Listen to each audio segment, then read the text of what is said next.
I would like to acknowledge the traditional custodians of the land and also pay my respect to the elders past, present and future and the Yungumbia community.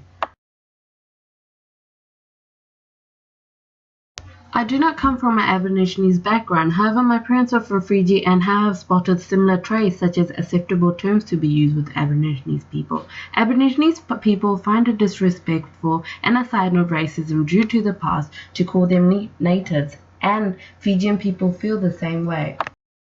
I walked around my natural environment and I truly felt there was no recognition of Aborigines and Torres Strait Island culture and customs. So I went to a local Aborigines center to go in depth with their culture. An Aborigines man showed me this workshop they do, such as dot painting and play traditional instruments.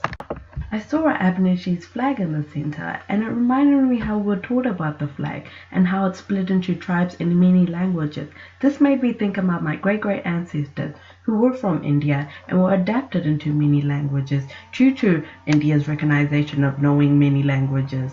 This further did make me show that Aborigines people are very talented and are very diligent of knowing more than one language.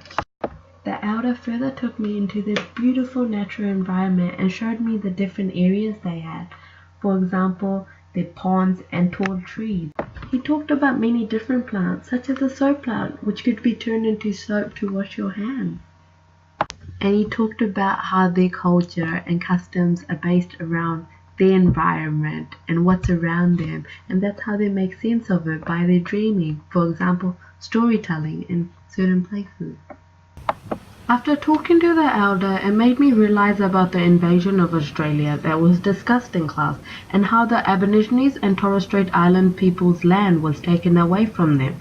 It made me emphasize how my great-great ancestors were convinced to travel to Fiji for a good future. Instead, they were forced to be slaves and do plantation in Fiji Islands.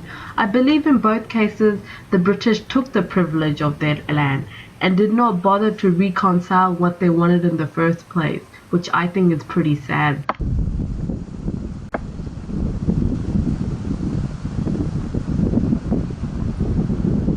The visit to the Aborigines and Torres Strait Island Cultural Centre has encouraged me to label this community as a positive ally, as they are willing to teach non-Aborigines people such as me about their culture, customs and doings, and I believe even after so many years they are so humble and they are so welcoming towards everyone around them. I feel I have gained a better understanding about Aborigines and Torres Strait Islands people's culture, and this experience has empowered me to engage with my environment in a positive way. This time when I walked in my natural environment, I found a sense of meaning and made connection just how this community does. I believe this has allowed me to reconnect with my surroundings and appreciate nature, which most of the society and sometimes I take for granted.